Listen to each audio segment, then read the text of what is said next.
Hello दोस्तों, आज हम लोग देखेंगे एसएससी सीजीएल का हम लोग फॉर्म कैसे भरेंगे। तो जिसका भी ओटीआर पहले से हो चुका है वो लोग फॉर्म को कैसे भरेंगे ये हमें देखना है। अगर आपका ओटीआर नहीं हुआ है तो पहले जाके ओटीआर भरना है। तो एसएससी की जो ओल्ड वेबसाइट थी वो थी ssc.nic.in। अभी जो नई वेबसाइट है जिस पे हम लोग को फॉर्म भरना है वो है ssc.gov.in। तो मैं उसी वेबसाइट पे हूँ, ssc.gov.in पे। अब हम यहाँ पे, ये मेरी वेबसाइट है, इसका मैं लिंक नीचे दे दूँगा डिस्क्रिप्शन बॉक्स में, आप देख लेना। अब देखिए, जैसे मैं नीचे जाऊँगा स्क्रॉल करके तो यहाँ पे एक ऑप्शन आएगा, ये अप्लाई का ऑप्शन आपको दिख रहा होगा ये, ठीक है। हम इस पर क्लिक करेंगे। क्लिक करने के बाद यहाँ देखो एक ऑप्शन है multitasking non technical staff examination 2024, यानी कि ये एमटीएस का है, ठीक है। और ये अप्लाई का ऑप्शन है, ये मेरा कंबाइंड ग्रेजुएट लेवल एग्जामिनेशन 2024, यानी कि ये मेरा सीजीएल का है। ये अप्लाई का ऑप्शन है, तो हमें क्या करना है, ये अप्लाई वाले ऑप्शन पे क्लिक कर देना है। जैसे हम अप्लाई वाले ऑप्शन पे क्लिक करेंगे तो देखिए मेरा ये पोर्टल खुल जाएगा, log in to your account. Log in to your account, यहाँ पे देखो कैंडिडेट का यूज़र नेम और पासवर्ड पूछ रहा है वो। तो हम क्या करेंगे, यहाँ पे कैंडिडेट का, आपने जब ओटीआर करा होगा तो एक आपको रजिस्ट्रेशन नंबर मिला होगा और एक आपने पासवर्ड क्रिएट करा होगा, तो वो यहाँ पे डालना है। जैसे मेरा मान लिया हमने यहाँ पे डाल दिया पासवर्ड, कुछ भी मान लिया हमने डाला 1000, फिर 1 2 3 4 5 6 3 1 4 1 5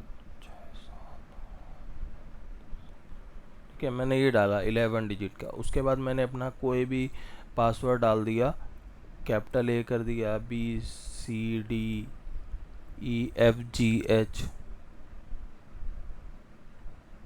फिर मैंने कोई भी स्पेशल कैरेक्टर मान लिया, ले लिया था वहाँ पे पासवर्ड बनाते समय 1 2 3 4। तो मैंने इस तरीके का मान लिया पासवर्ड कोई क्रिएट करा था, तो मैंने वो डाल लिया। और यहाँ पे ये जो कैप्चा कोड लिखा हुआ है ये डालना है।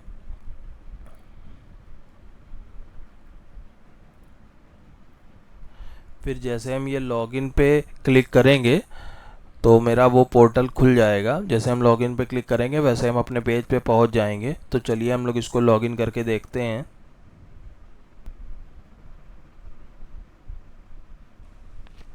तो देखिए जैसे मैंने लॉगिन पे क्लिक करा तो देखिए यहाँ पे मेरा नाम आ गया है, रजिस्ट्रेशन नंबर लिखा हुआ है, उसके बाद यहाँ पे फादर्स नेम में फादर नेम लिखा हुआ है, मदर्स नेम लिखा हुआ है, यहाँ पे मोबाइल नंबर है, ईमेल आईडी लिखी हुई है और एड्रेस लिखा हुआ है। अब हम क्या करेंगे, स्क्रॉल करके नीचे जाएंगे तो यहाँ देखिए मेरा ऑप्शन रहता है एडमिट कार्ड का, रिजल्ट का, लेकिन अभी तक कोई भी एडमिट कार्ड नहीं अवेलेबल है, कोई रिजल्ट नहीं अवेलेबल है, कुछ हुआ नहीं है एग्ज़ाम वगैरह। अब यहाँ पे देखो 3 ऑप्शन रहते हैं, live examination, my application, application history. तो हमको जाना है लाइव एग्जामिनेशन में, यानी कि जो जो फॉर्म अभी फिल करे जा रहे हैं। तो देखो ये पहला फॉर्म ये है मल्टीटास्किंग एमटीएस का फॉर्म है, यहाँ पे देखो अप्लाई का ऑप्शन आ रहा है।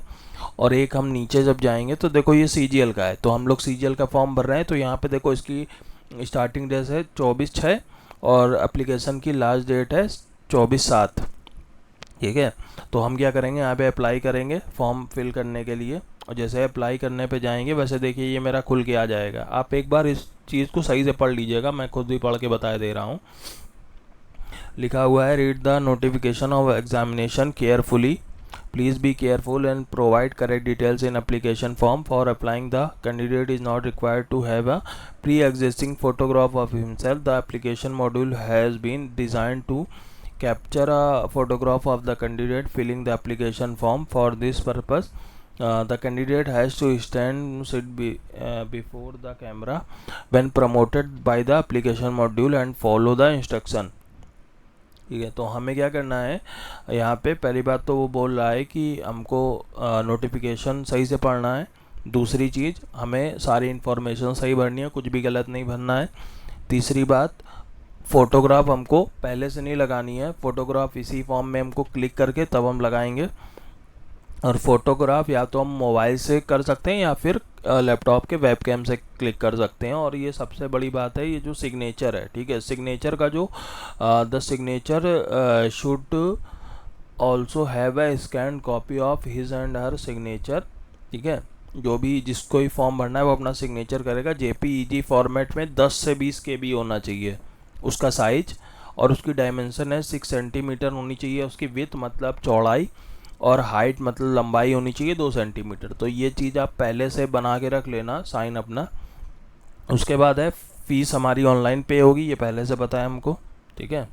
ये हिंदी में लिखा है, एक बार आप लोग चाहो तो जो भी हिंदी में पढ़ना चाहता है एक बार ये हिंदी में पूरा लिखा हुआ है, देख लेना, ठीक है। उसके बाद हम ये फिल फॉर्म का ऑप्शन है, यहाँ पे क्लिक करेंगे। तो जैसे हमने क्लिक करा तो यहाँ पे लिख के आ रहा है information in column set serial number 1 से 18 वी field automatic one time registration which is non editable, ठीक है। तो 1 से लेके 18 नंबर तक, जैसे यहाँ पे मेरा 1 नंबर है, 2 नंबर है, तो 1 से लेके 18 नंबर तक डिटेल अपने आप भरी भराई आएगी। ये कैसे भरी भराई आएगी, हमने जो OTR करा है उसमें डिटेल हमने ऑलरेडी फिल करी है, तो वो यहाँ पे डायरेक्ट ओपन हो जाएगी, तो हमें ये भरना नहीं है। तो अगर आप इन डिटेल को मॉडिफाई करना चाहते हो तो आपको OTR डिटेल अपनी एडिट करनी होगी जाके, यहाँ से आप नहीं कर सकते हो कुछ भी। ये देखिए यहाँ लिखा हुआ है if you want to modify any of the OTR registration detail click on edit registration detail button provided at the right end corner of candidate dashboard and make suitable corrections before proceeding further, ठीक है। तो आप changes कर सकते हो जाके, ये option लिखे हुए हैं एडिट रजिस्ट्रेशन डिटेल में जाके आप कर सकते हो कैंडिडेट डैशबोर्ड में जाके। तो ये देखिए यहाँ पे मेरी ये 1 से 18 तक ऑलरेडी चीज़ें फिल होंगी। कैंडिडेट का नेम हो गया जैसे एज़ पर मैट्रिकुलेशन सर्टिफिकेट, मतलब 10th के सर्टिफिकेशन के अनुसार। उसके बाद चेंज नेम अगर किसी का है, किसी ने अपना नाम चेंज करा है तो वो यहाँ फिल करना है। यहाँ पे क्या है, फादर्स नेम है, तो यहाँ पे आप फादर्स नेम डाल सकते हो, यहाँ पे मदर्स नेम। फिर उसके बाद नीचे आप आओगे तो वहाँ पे डेट ऑफ बर्थ का ऑप्शन है, और ये जो डेट ऑफ बर्थ है एज ऑन 1/8/2024, जैसे आप यहाँ पे अपनी डेट ऑफ बर्थ डालोगे 5th वाले नंबर पे, तो ये आपकी एज जो है खुद ही काउंट हो जाएगी। 1/8/2024 से देख लेगा वो कि आप कितने साल के हो। उसके बाद जेंडर आपको डालना है, जो भी हो आप, मेल फीमेल। फिर कैटेगरी डालनी है, जिस भी कैटेगरी से आप बिलोंग करते हो वो यहाँ पे लिखी हुई हो रहेगी। ये आपको OTR में डालनी है, लेकिन यहाँ खुद ही फिल लाइक कैटेगरी यहाँ पे मेरी UR है मान लिया। PWD आप हो कि नहीं, तो यहाँ पे नो है। उसके बाद ये सारा ऑप्शन भरा हुआ है, नेशनलिटी इंडियन है, ये सारा भरा हुआ है। अगर आपका कोई भी कट मार्क है वो सब भरना है यहाँ पे, ये ऑलरेडी सब भरा हुआ है। तो हम नीचे आ जाते हैं 18 नंबर तक, तो ये पूरा फिल होगा। उसके बाद हम यहाँ क्या करेंगे, नेक्स्ट कर देंगे, क्योंकि ये ऑलरेडी पूरा फिल है। नेक्स्ट करने के बाद देखिए ये लिख के आ जाएगा personal details saved successfully, okay click करना है।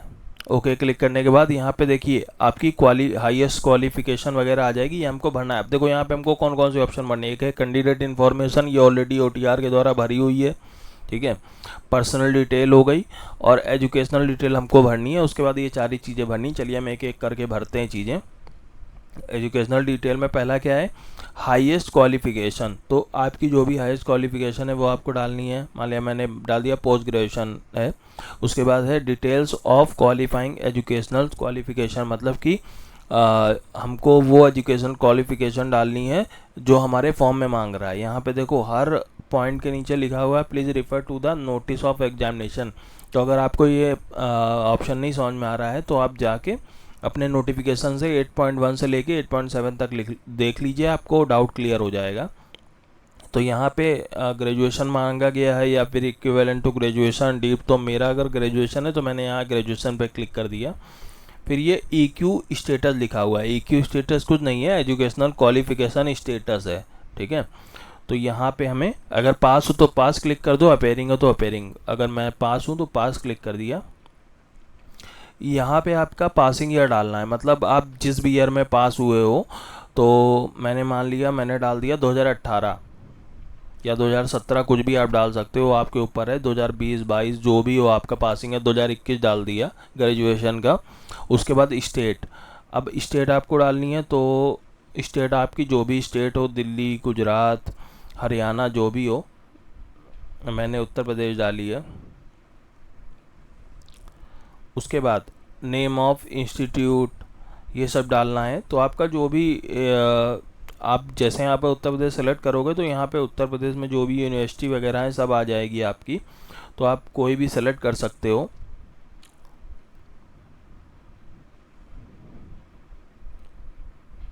ठीक है, जैसे मैंने यहाँ पे चौधरी चरण सिंह यूनिवर्सिटी सेलेक्ट कर ली। अब यहाँ पे आपका जो भी रोल नंबर हो, मान लिया 1 2 3 4 5 6 7, ये मेरा रोल नंबर है, मैंने डाल दिया।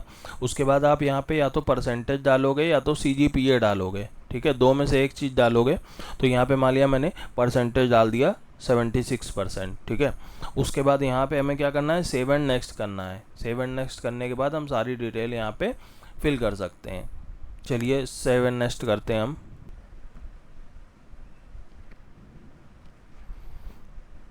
जैसे हमने क्लिक करा सेव एंड नेक्स्ट पे, देखिए ऑप्शन आ गया एजुकेशन डिटेल सेव सक्सेसफुली। हम इसको ओके पे क्लिक कर देंगे तो ये देखिए मेरा एक ऑप्शन खुलेगा। ऊपर जाएंगे हम, ये देखिए अब यहाँ पे हमारा कैंडिडेट इन्फॉर्मेशन वाला ऑप्शन तो पूरा हो गया। पर्सनल डिटेल और educational detail, personal detail OTR में पहले से भरी हुई थी, एजुकेशनल डिटेल में हमने खुद ही अभी डाल के सेव एंड नेक्स्ट किया तो हमें हमारा ऑप्शन खुला एडिशनल इन्फॉर्मेशन का। इसमें भी दो ऑप्शन है, एडिशनल इन्फॉर्मेशन 1 और एडिशनल इन्फॉर्मेशन 2। तो देखो ये अब हम पहला भरेंगे एडिशनल इन्फॉर्मेशन 1। तो देखिए सबसे पहला ऑप्शन है whether you are an ex serviceman. ठीक है, आर्म फोर्सेज में अगर हो तो ठीक है, नहीं हो तो यहाँ पे नो क्लिक कर दो। अगर यस क्लिक करोगे तो देखो यहाँ पे डेट ऑफ ज्वाइनिंग और डेट ऑफ डिस्चार्ज ये सब आपको डालना पड़ेगा। ठीक है, ये सारे ऑप्शन ओपन हो जाएंगे, आपका जो भी हो आप डाल सकते हो। अगर आपका नहीं है आर्म फोर्सेज में तो आप यहाँ पे सीधे सीधे नो कर दो। फिर क्या है, वेदर सीकिंग एज रिलैक्सेशन, अगर आपका एज रिलैक्सेशन है तो यहाँ पे यस करो। और यहाँ पे अगर यस करोगे तो ये देखो ये ऑप्शन आएगा कि आप क्या ऑप्शन चाहते हो। ठीक है, एज के लिए आपका मतलब क्या है, एज रिलैक्सेशन, तो आप यहाँ पे क्लिक कर सकते हो आपका जो भी हो। अगर नहीं है तो यहाँ पे नो क्लिक कर दो। उसके बाद है do you want to make your personal information available for accessing job opportunities. ठीक है, तो आपकी जो मतलब पर्सनल इंफॉर्मेशन है, जैसे आपने पढ़ाई क्या करी है, ठीक है, या जो भी इंफॉर्मेशन है, तो आप वो गवर्नमेंट के साथ शेयर करना चाहते हो कि नहीं करना चाहते हो। अगर यस है तो यस कर दो, नो है तो नो। वो इसलिए होता है कि अगर आपको फ्यूचर में कोई अपॉर्चुनिटीज़ नहीं मिलेगी गवर्नमेंट की तरफ से तो उसमें आप कंसीडर करे जाओगे, ये इसलिए होता है। तो अगर आपको नो करना है तो नो क्लिक कर दो, अगर यस करना है तो यस कर दो। तो मैं यहाँ पे यस कर दूंगा इसको। ठीक है, तो मेरा 21 नंबर हो गया। Whether you are ex serviceman, तो मैंने नो करा है। एज रिलैक्सेशन मुझको नहीं चाहिए, यहाँ पे नो कर दिया है। उसके बाद do you want to make your personal information available, मैंने यस करा है। उसके बाद हम यहाँ पे सेव एंड नेक्स्ट का देखिए ऑप्शन है, तो हम क्या करेंगे, सेव एंड नेक्स्ट कर देंगे। ठीक है, तो हम यहाँ पे सेव एंड नेक्स्ट करेंगे। जैसे हम सेव एंड नेक्स्ट करेंगे तो ये देखिए additional information 1 details saved successfully. अब हम क्या करेंगे, ओके कर देंगे। ठीक है, अब यहाँ पे हमारा देखो ये ऑप्शन मेरा फिल हो गया एडिशनल इन्फॉर्मेशन में, एडिशनल इन्फॉर्मेशन 1। अब हम आएंगे एडिशनल इन्फॉर्मेशन 2 में। ठीक है, तो अब हमें यहाँ पे एडिशनल इन्फॉर्मेशन 2 भरनी है। तो देखिए यहाँ पे हमारा एडिशनल इन्फॉर्मेशन 2 में क्या है, प्रेफरेंसेस ऑफ एग्जामिनेशन हमको फिल करना है। ठीक है, मतलब कि आपको 3 सेंटर भरने हैं। मैंने जो नोटिफिकेशन बताया था, जिसने ना देखा हो जाके देख लो, उसमें मैंने सारी डिटेल में चीज़ें बताई हैं। उसके बाद यहाँ पे हमको भरना है हैंडीकैप वगैरह वाला है सारी। चलिए हम लोग डिटेल भरते हैं एक करके। अब यहाँ पे जैसे आपको प्रेफरेंस भरना है, ठीक है। अब जैसे मैंने वहाँ पे सेलेक्ट करता उत्तर प्रदेश, तो उत्तर प्रदेश के मेरे सामने सारे सेंटर आएंगे, ठीक है, क्योंकि मैंने अपनी स्टेट उत्तर प्रदेश ली है। तो ये देखिए सारे CR रीजन है ऊपर, फिर ER है, फिर आपका KKR है। तो चलिए हम लोग चलते हैं, यहाँ पे सेलेक्ट कर लेते हैं। मान लिया मैंने आगरा सेलेक्ट कर लिया, एक सेलेक्ट कर लिया मैंने वाराणसी, ठीक है। अब देखिए यहाँ पे आपने जैसे CR रीजन का एक सेलेक्ट कर लिया, तो बाकी भी देखो आपको CR रीजन के ही सेलेक्ट करने का आ रहा है, ठीक है। अगर मान लिया मैं यहाँ पे कोई और रीजन सेलेक्ट कर लेता तो वहाँ पे वही ऑप्शन आता।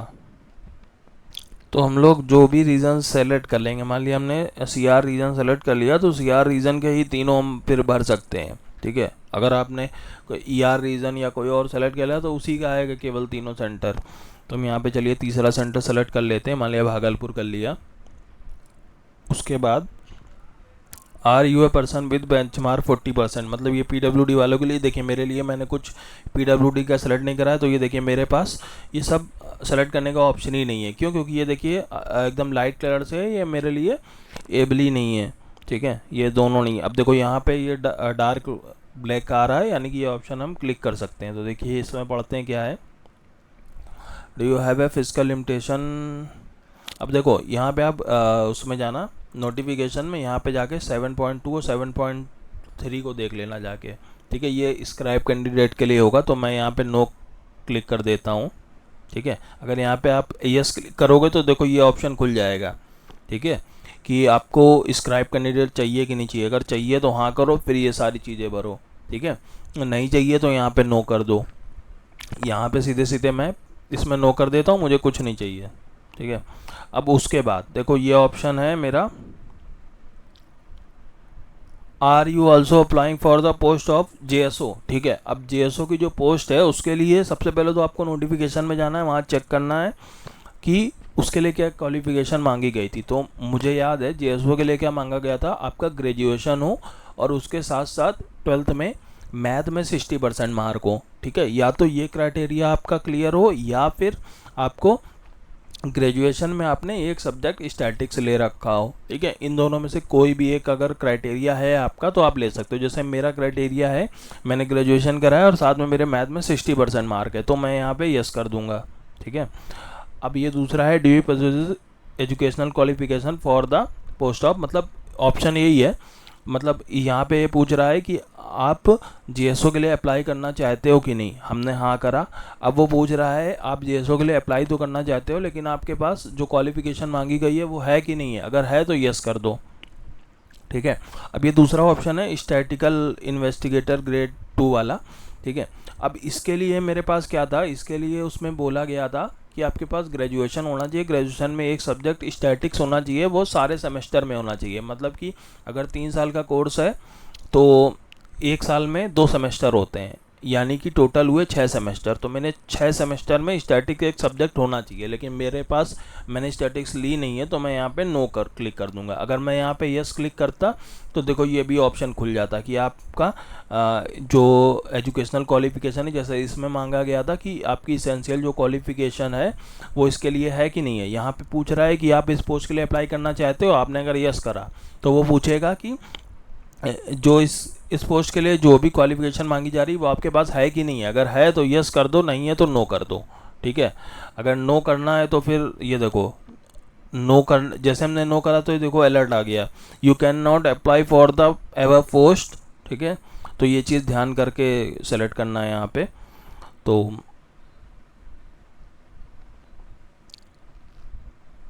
चलिए ठीक है, तो मैंने ये भर दिया। अब हम यहाँ पे जैसे सेव एंड नेक्स्ट पे क्लिक करेंगे तो मेरा अगला ऑप्शन खुल जाएगा। जैसे मैंने क्लिक करा सेव एंड नेक्स्ट पे, देखिए क्या होता है। देखिए additional information second detail saved successfully, तो मैं यहाँ पे ओके क्लिक कर दूंगा, ठीक है। अब जैसे हमने ये सारी चीज़ें भर ली, अब मेरे पास देखो यहाँ पे मैंने कैंडिडेट इन्फॉर्मेशन थी सबसे पहले खुली थी, पर्सनल डिटेल OTR में जो आपने भरी थी खुद ही खुल के आ गई होगी, 1 से लेकर 18 तक वो भर दी। फिर एजुकेशनल क्वालिफिकेशन हम लोग ने भर ली। उसके बाद जब ये मैंने सेव एंड नेक्स्ट करा तो एडिशनल इन्फॉर्मेशन आ गया। एडिशनल इन्फॉर्मेशन 1 और 2, एक में हम लोगों ने डिटेल भरी थी कि हमको एज रिलैक्सेशन चाहिए कि नहीं चाहिए। दूसरे में हम लोग ने क्या भरा था, दूसरे में हम लोगों ने भरा था JSO पोस्ट के लिए भरना है कि नहीं भरना है, ये सब करा था। अब हम अगला मेरा पॉइंट है अपलोड डॉक्यूमेंट, ठीक है। तो अब हम क्या करेंगे, अपलोड फोटोग्राफ एंड सिग्नेचर।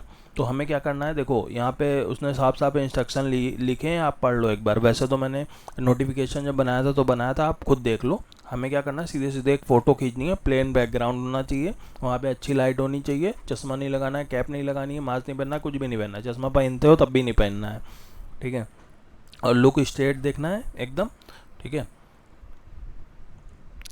तो यहाँ पे देखो, या तो आप यहाँ पे डायरेक्ट क्लिक करके फ़ोटो क्लिक कर सकते हो, ठीक है, या फिर यहाँ पे देखो ये ऑप्शन है, ठीक है। अगर आपके पास लैपटॉप अच्छा नहीं है या कुछ भी प्रॉब्लम है लैपटॉप में, फ़ोटो नहीं क्लिक कर पाते हो, तो आप यहाँ से कर लो।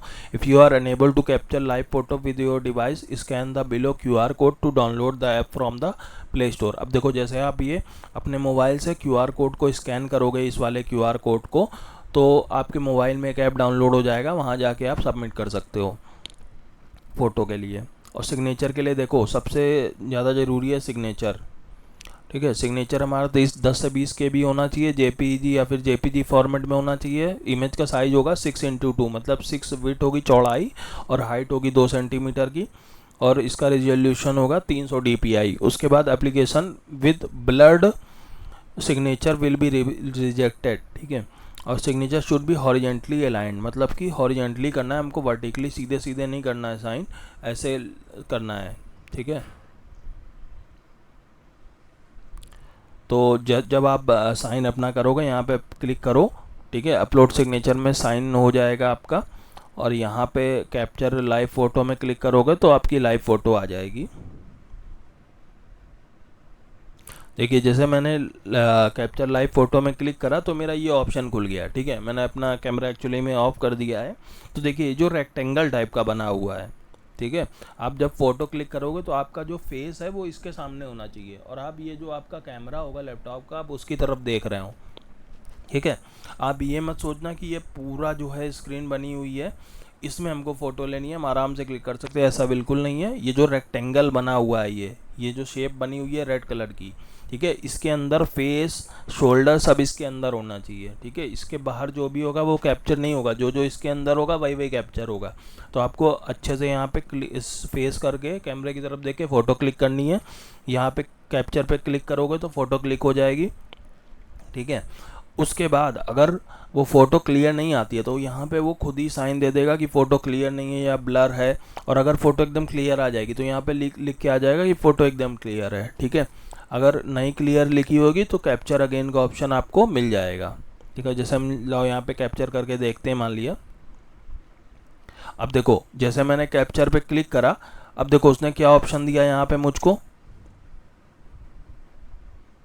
ठीक है, ये देखो उसने दिया, प्लीज एडजस्ट द लाइट और move to brighter area and recapture, अधिक रोशनी वाले क्षेत्र में जाएं और पुनः फोटो खींचे। तो देखो, इसने ये ऑप्शन मुझको लिख के दे दिया। इसी तरीके हो सकता है आप फोटो क्लिक करो वो ब्लर आए तो वो लिख के दे देगा कि ब्लर आ रही है आपकी फ़ोटो। ठीक है, ये देखो मेरे पास ये नीचे ऑप्शन होगा कैप्चर अगेन का। ठीक है, ये देखो कैप्चर अगेन का लिखा हुआ है, कैप्चर अगेन पे हम लोग क्लिक कर देंगे तो देखो ये फिर से ऑप्शन खुल जाएगा। ठीक है, अब यहाँ पे आपको इसी रेक्टेंगल के अंदर सही से फ़ोटो लेनी है। ठीक है, आशा करता हूँ आपको समझ में आ गया होगा ये। इसके बाद हम लोग ये कैप्चर करने के बाद हम लोग यहाँ पे साइन अपलोड करेंगे, उसके बाद हम लोग प्रीव्यू करेंगे फॉर्म का। तो चलिए मैं अपनी फ़ोटो अपलोड कर देता हूँ। चलिए हम लोग करते हैं, फ़ोटो और साइन हमारा अपलोड हो गया। अब हम लोग आगे बढ़ते हैं सेव एंड नेक्स्ट करके। देखिए, जैसे मैंने सेव एंड नेक्स्ट करा तो लिख के आ गया photo and signature saved successfully. Okay click करना है इसको। अब देखो, अब हमारा पूरा जो फॉर्म है वो एक बार प्रीव्यू के रूप में आ जाएगा कि हमारा जो है क्या क्या सही है क्या क्या नहीं है। तो आपको एक बार अपना प्रीव्यू के लिए पूरा ऊपर से नीचे तक फॉर्म देख लेना है। जैसे ही आप प्रीव्यू कर लेंगे पूरा, तो लास्ट में आपको सबसे आखिरी में ऑप्शन आएगा सेव एंड नेक्स्ट करने का। और प्रीव्यू में हम लोगों ने जो भी स्टार्टिंग से फॉर्म भरा है सब कुछ दिखा देगा, फ़ोटो तक और साइन तक। सेव एंड नेक्स्ट पे क्लिक करना है। फिर ये देखिए ये डिक्लेरेशन लिख के आएगा। अब देखिए, अब हमारे ये सारे ऑप्शन पूरे हो गए हैं। ठीक है, देखिए कैंडिडेट इन्फॉर्मेशन प्रीव्यू में देखिए क्या क्या आता है। Candidate information, personal detail, educational detail, ये लिखा हुआ आएगा जो हम लोगों ने भर लिया है ऑलरेडी। एडिशनल इन्फॉर्मेशन 1 और 2, मतलब कि एज रिलैक्सेशन वाला पार्ट, और जो हम लोगों ने सेंटर डाला था, सेंटर नेम, वो सब दिखाएगा। उसके बाद अपलोड डॉक्यूमेंट दिखाएगा। प्रीव्यू में ये सारे 3 ऑप्शन तक पूरे पूरे दिखाएगा। फिर हम लोग जब प्रीव्यू से सेव एंड नेक्स्ट करेंगे तो मेरा ये डिक्लेरेशन के लिए आएगा। जैसे हम इसको सबमिट, ये देखो सबमिट फॉर्म का ऑप्शन है, हम इसको सबमिट करेंगे, हम पेमेंट पे पहुंच जाएंगे, उसके बाद पेमेंट करके हमारा फॉर्म पूरा फिल हो जाएगा। अब देखो, I have read the notice of examination and accept all the term and condition. Okay, ये सब है। उसके बाद I agree to authorize SSC to use my Aadhaar data for verification purpose. ठीक है, इसको आई एग्री कर दो। उसके बाद जो भी आपका कैप्चा कोड आ रहा है उसको फिल करना है कैप्चा कोड, और उसके बाद हमें सेव एंड नेक्स्ट में जाना है। तो चलिए हम कर देते हैं भाई। चलिए हम जाते हैं सेव एंड नेक्स्ट पे। सेव एंड नेक्स्ट करने के बाद हमको देखिए और ऑप्शन खुल के आ जाएंगे हमारे। ठीक है, ये देखिए ये सारे मेरे, ये देखिए सारे मेरे फिल हो गए। Continue information, additional, upload document, preview, submit form. अब देखो क्या है, form received successfully, content verification pending. ठीक है, अब ये क्या है, गो टू डैशबोर्ड। अगर आप चाहो तो पीछे डैशबोर्ड में चले जाओ अगर पेमेंट बाद में करनी है। और हाँ, ये मेक पेमेंट का ऑप्शन उसके में मोस्टली आएगा जो लोग मतलब एप्लीकेबल है पेमेंट करने के लिए। अब जो SC ST और ये सब हैं या फिर जो वोमेन है उनके में यहीं तक उनका पूरा फॉर्म सबमिट हो जाएगा। अब जैसे हम मेक पेमेंट में जाएंगे तो देखो यहाँ पे लिख के आ जाएगा फीस पेमेंट मोड ऑनलाइन 100, पे में क्लिक करो। ठीक है, ये देखो ये पोर्टल आपका खुल के आएगा SBI का, वेलकम टू SBI ई-पे लाइट। ठीक है, अब ये सारे ऑप्शन दिए गए हैं, SBI net banking, SBI bank debit card, other card हो गया, प्रीपेड, UPI का भी ऑप्शन है।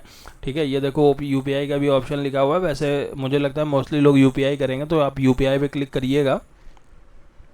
UPI पे क्लिक करने के बाद ये आपका डिटेल आ जाएगी लिख के, 100 अमाउंट आ जाएगा। अब आपको अगर VPA मतलब UPI ID यहाँ पे डालनी है वो, तो इसके यहाँ क्लिक करो। अगर QR कोड चाहिए तो यहाँ क्लिक करो। ठीक है, और वो स्कैन करने के बाद पेमेंट हो जाएगी। उसके बाद ये आपको कंफर्म कर देना है। तो चलिए हम लोग करके देखते हैं ये चीज़ें। ठीक है,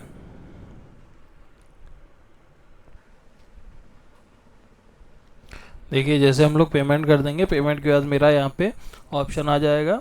ठीक है, यहाँ पे ट्रांजेक्शन सक्सेस लिख के आ जाएगा, और ट्रांजेक्शन स्टेटस में क्या लिखा रहेगा, सक्सेस, यानी कि मेरी पेमेंट हो गई है। और ये रेफरेंस नंबर वगैरह लिखा रहता है। ठीक है, SBI रेफरेंस नंबर है ये, और ये आपका मर्चेंट रेफरेंस नंबर है। ये आपकी पेमेंट से ही आपका बन के आता है। ठीक है, उसके बाद देखिए ये इस तरीके से कर्सर घूमता रहेगा। वेट करना है पेमेंट करने के बाद, ये नहीं कि तुरंत बैक कर दिया या क्लिक कर दिया। ठीक है, तो ये चीज़ ध्यान रखनी है। अभी कर्सर घूम रहा है, जितनी देर घूमे घूमने दो उसको।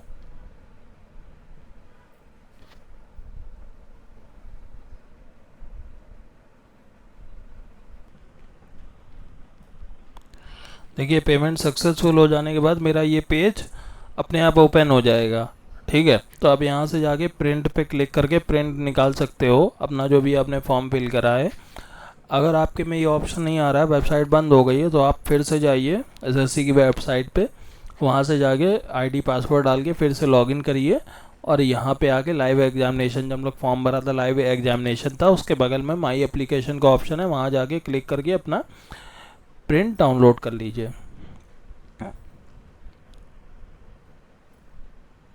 मैंने यूट्यूब पे जाके जब सर्च करेंगे स्टडी सॉल्व केस नाम से, ठीक है, तो ये मेरा ही चैनल आएगा। यहाँ पे आप मोर पे क्वेश्चंस देखते हैं कि तो आपको सारे ऑप्शन मिल जाएंगे। बहुत सारे बता दिए, लेकिन क्वेश्चन देखते हैं जैसे मैंने यूट्यूब चैनल के ज्वाइन करने के। उसके बाद आप लोग A++ यहाँ पे प्लेलिस्ट वाला ऑप्शन होगा, वहाँ पे जाइएगा प्लेलिस्ट में।